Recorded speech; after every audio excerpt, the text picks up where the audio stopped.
सुखदेव जी बताते हैं कि कई प्रकार के नरक हैं जिसमें मनुष्यों को अनेक प्रकार से प्रताड़ित किया जाता है। पर मैंने बताया कलयुग में समय बहुत तेज भाग रहा है, तो यहाँ पर नरक स्वर्ग सब यहीं पर दिख जाता है। यहाँ ज्यादा डिले नहीं होता, ज्यादा देर नहीं होती फल मिलने में।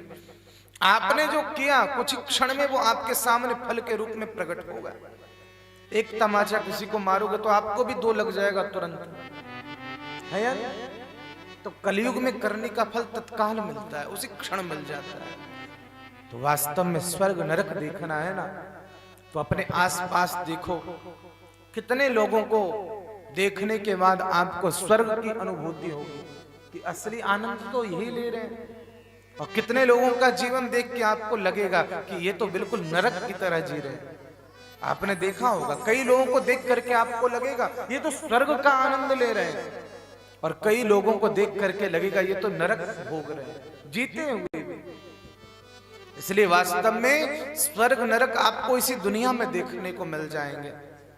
स्वर्ग नरक का एक अपना विषय है, लेकिन सुखदेव जी जो बताना चाहते हैं अब वो आप ध्यान से सुनिए। सुखदेव जी कहते हैं, परीक्षित, मनुष्य अनेक अनेक कुकर्मों को करता है। शास्त्रों में पाप करने के प्रायश्चित बताए गए हैं। अगर आपसे कोई पाप हो जाए, कोई आपसे कुकर्म हो जाए, कोई गलती हो जाए, तो उसका प्रायश्चित कर लीजिए। हम लोग भी प्रायश्चित करते हैं, लेकिन हमारा और आपका प्रायश्चित कैसा है? सुखदेव जी लिखते हैं, प्रायश्चित मतो पार्थम मन्ये कुंजर शौचवत। सुखदेव जी परीक्षित को बता रहे हैं, और मानो हम सभी को समझाना चाहते हैं कि चराचर जगत में जो जीव है ना, उसका प्रायश्चित कैसा है? बताया, हाथी के स्नान की तरह। हमारा प्रायश्चित कैसा है? जैसे हाथी स्नान करता है, नहाता है। हाथी नहा करके निकलता है और फिर अपने शरीर में धूल मिट्टी चपेट लेता है।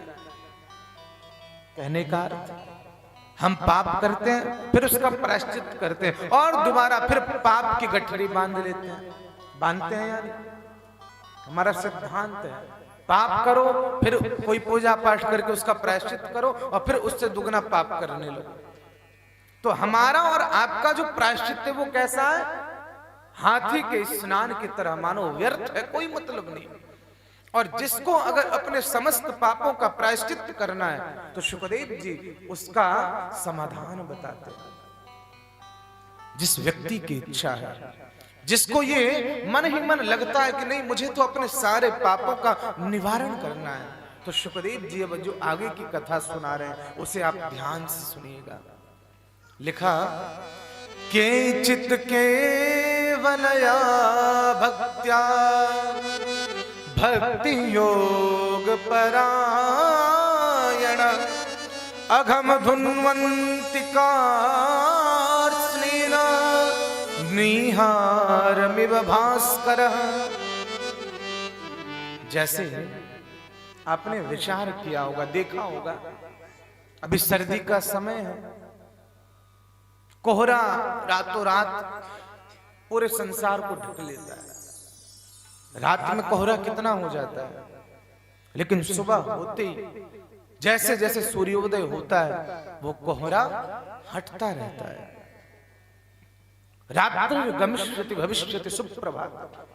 जैसे सूर्योदय होते ही अंधकार नष्ट हो जाता है, कोहरा नष्ट हो जाता है, उसी तरह हमारे मन में अगर मनमोहन आ जाते हैं तो हमारे सारे पाप वैसे ही नष्ट हो जाते हैं जैसे सूर्य के उगते ही अंधेरा चला जाता है।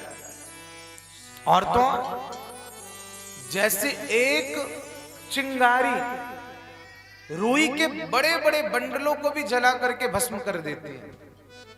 रुई की गठरियां रखी हो और एक चिंगारी उसमें से छूट जाए आग, और वो चिंगारी क्या करती है? पूरी रुई की गठरी को जला करके भस्म कर देती है, मात्र एक चिंगारी। उसी तरह आपके कितने भी पाप हो, कैसे भी पाप हो, बड़े से बड़ा पाप हो, पापों की गठरी आपने बांध रखी है माथे पर, लेकिन अगर एक भगवान नाम की चिंगारी आपने अपने जीवन में धारण कर लिया, तो वो भगवान के नाम की चिंगारी आपके पाप की गठरी को जला करके भस्म कर देगी। ये मैं नहीं कह रहा, ये सुखदेव जी कह रहे हैं। इसलिए